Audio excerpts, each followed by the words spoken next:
સ્વવર્ણાશ્રમ ધર્મો યઃ સહાતવ્યો ન કેનચિત પરધર્મો ન ચાચર્યો ન ચ પાખંડકલ્પિતઃ ન ચ પાખંડકલ્પિતઃ. અને પોતપોતાના વર્ણાશ્રમનો જે ધર્મ તે કોઈ સત્સંગીએ ત્યાગ ન કરો અને પરધર્મનું આચરણ ન કરવું તથા પાખંડ ધર્મનું આચરણ ન કરવું તથા કલ્પિત ધર્મનું આચરણ ન કરવું. આવી રીતે ભગવાન સ્વામિનારાયણે ધર્મનું પાલન કરવા રૂપ એક આદેશ કર્યો છે. અને આ નિષેધ પ્રકરણ જ્યારે ચાલી રહ્યું છે ત્યારે ભગવાન શ્રી હરિએ અહીંયા કને શબ્દ પ્રયોગ કર્યો છે, અમારા આશ્રિત ભક્તજનોએ ધર્મનો ત્યાગ ન કરો. આની અંદર બહુ સારી રીતે સતાનંદ સ્વામી વ્યાખ્યાન કરીને સમજાવ્યું છે કે સૃષ્ટિના આરંભ કાળથી જ વેદોએ વર્ણ અને આશ્રમની એક મર્યાદા સ્થાપી છે. મર્યાદા એટલે ધર્મ છે. કયા વર્ણના કયા આશ્રમના મનુષ્યએ કેવી રીતે જીવન જીવવું, એક નિયમો કહેતા મનુષ્યને જીવન જીવવાના રૂલ્સ અને રેગ્યુલેશન કહેતા કે ધર્મ સ્થાપેલા છે. એ કોઈ આજકાલના નથી, એ ક્યારથી છે? અનાદિકાળથી. જેમ આ સૃષ્ટિનો આરંભ થયો, ભગવાને જ્યારે બ્રહ્માને વેદ દ્વારા જ્ઞાન આપ્યું છે, એ વેદમાં જ ભગવાને હરેક મનુષ્ય માત્રના ધર્મ કહેલા છે. અને વેદ કાળથી જ આ ધર્મ ચાલ્યા આવે છે.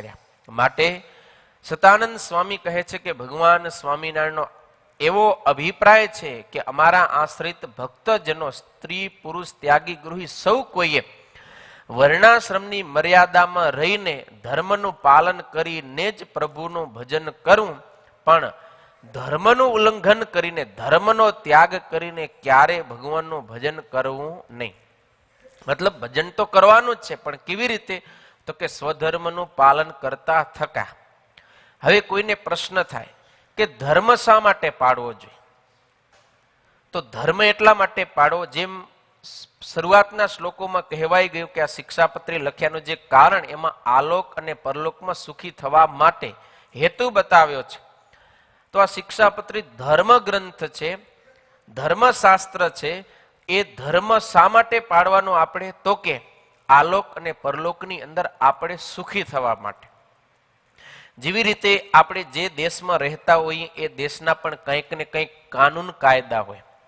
એ કાનૂન કાયદા શા માટે છે? હરેક નાગરિકના સુખને માટે. જો દેશની અંદર એવા કોઈ કાનૂન કાયદા ન હોય, નિયમ ન હોય, રૂલ્સ રેગ્યુલેશન ન હોય, તો ત્યાંના માણસો દુઃખી થાય છે. એના નાગરિક ક્યારેય પ્રજા સુખી થતી નથી. ઘણા બધા આપણે દ્રષ્ટાંત લઈ શકીએ, પણ એક ખાલી સમજવા માટે દ્રષ્ટાંત લઈ. જેમ કે તમે ગાડી ચલાવો છો, તો તમે કોઈ પણ દેશની અંદર ગાડી ચલાવો ત્યારે ગાડી ચલાવવાના ઘણા બધા નિયમો આવે છે, જેને ડ્રાઇવિંગ રૂલ્સ આપણે કહીએ છીએ. કે ઘણા દેશમાં લેફ્ટ સાઈડથી ગાડી ચલાવવાની હોય, ઘણા દેશમાં રાઈટ સાઈડથી હોય. તો એના નિયમો હોય. પછી સેફટી બેલ્ટ બાંધવાનો હોય. પછી જ્યારે ઓવરટેક કરો ત્યારે તમને કાંઈક સિગ્નલ આપવાનું હોય. પછી આગળ ચાલે જાઓ છો ત્યારે કેવું સિગ્નલ છે એને આધારે તમને ગાડી ચલાવવાની હોય, ઊભી રાખવાની હોય. પછી સ્પીડના નિયમ હોય કે અહીંયા કને આટલી સ્પીડથી તમારે ગાડી ચલાવવાની. પછી રોડ ઉપર અનેક પ્રકારની નિશાની કરેલી આવે, પટ્ટાઓ. તો એ બધાએ પટ્ટા, ઝીબ્રા ક્રોસિંગનો પટ્ટો આવે, પછી વચ્ચે જે બમ્પ આવતો હોય જમ્પ એનો પણ પટ્ટો આવે, ક્યાંક સ્કૂલ બાજુમાંથી પસાર સ્કૂલ હોય તો એની નિશાની આવે. આમ અનેક પ્રકારના બધા નિયમોને ધ્યાનમાં રાખીને આપણે ગાડી ચલાવી તો આપણને ગાડી ચલાવવાનું પણ સુખ આવે અને આપણે જ્યાં જવું છે ત્યાં આપણે પહોંચી શકીએ. પણ હવે તમે કલ્પના કરો કે ગાડી ચલાવે છે દુનિયાના બધા માણસોને, કોઈ પણ નિયમ જ નથી, જેને જેમ મજા આવે એમ ગાડી ચલાવવાની, તો શું થાય? કોઈને સુખ થાય? ન થાય. કારણ કે બધા ઠોકાય, એકબીજામાં ગાડીઓ ઠોકાય, અકસ્માત થાય, એક્સિડન્ટ થાય, હજારો માણસોની જિંદગી છે એ ચાલી જાય. કેટલાય અપાહિજ બની જાય, અપંગ થઈ જાય, જીવનભર એને દુઃખ ભોગવવું પડે. કેટલું નુકસાન થાય આર્થિક રીતે અને કોઈને સુખ થાય નહીં. તો એક ગાડી ચલાવવા માટે પણ આટલા બધા આપણે નિયમો પાલન કરવા પડે છે. શા માટે? તો કે આપણે સુખપૂર્વક આપણે જ્યાં જવું છે ત્યાં જઈ શકીએ. એમ આપણે પણ જીવન જીવવું છે ત્યારે આ મનુષ્ય શરીર રૂપી ગાડીને આ લોકમાં ચલાવવી છે ત્યારે અનેક પ્રકારના નિયમો, રૂલ્સ, રેગ્યુલેશન, જે ધર્મ છે એ આપણે અવશ્ય પાળવા જોઈએ. એ આપણા કલ્યાણ માટે છે.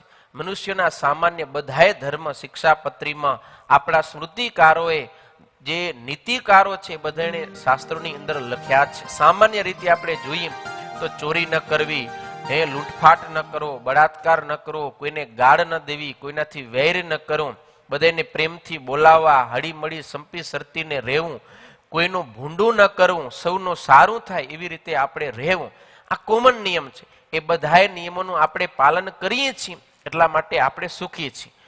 આ નિયમોનું જો માણસો પાલન ન કરે અને એકબીજાની સાથે વૈર કરે, એકબીજાના ઘરમાં ચોરી કરે, લૂંટફાટ કરે, કોઈની કોઈ આમન્યા ન રાખે, ગમે એ વ્યક્તિ ગમે એને એમ ગાળું દે, ગમે એને ગમે એમ કહી જાય, તો પછી આ લોકની અંદર જે અત્યારે સુખપૂર્વક આપણે રહીએ છીએ એવું સુખપૂર્વક રહી શકાય નહીં.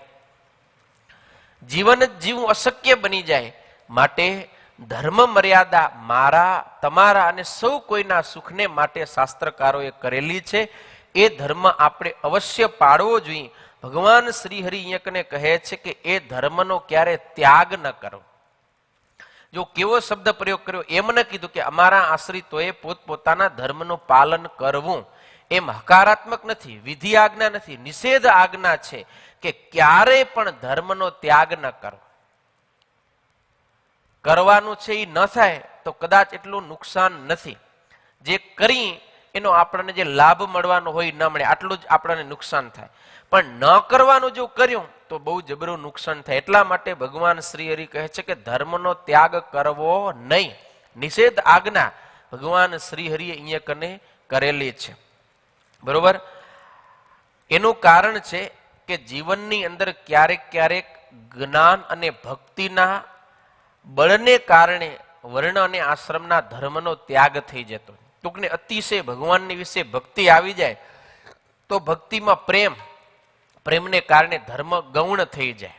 તો એવી ક્યારેય પ્રસંગ ન બને. એટલા માટે ભગવાન શ્રી હરિ કહે છે કે તમે ગમે એવા ભક્તિવાન હોય, તમને ભગવાનમાં ગમે એવો પ્રેમ છે, છતાંય પણ તમે જે વર્ણના છો, જે આશ્રમના છો, એની મર્યાદા રૂપી ધર્મ તમને અવશ્ય પાળવો, એ ક્યારે છોડવો નહીં. ઘણાને જ્ઞાન થઈ જાય, હા એકદમ એ ભગવાન બધી જગ્યાએ છે.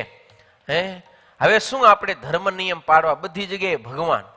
શરીરને ખાવા ખપે છે, શરીરને સુવા ખપે છે, શરીરને બધું ખપે છે, પણ જ્ઞાન એક મગજમાં ચડી જાય ને તો જ્ઞાનના અભિમાનમાં ધર્મ શિથિલ થઈ જાય, ગૌણ થઈ જાય. તો એ ધર્મ મર્યાદા પાડે નહીં.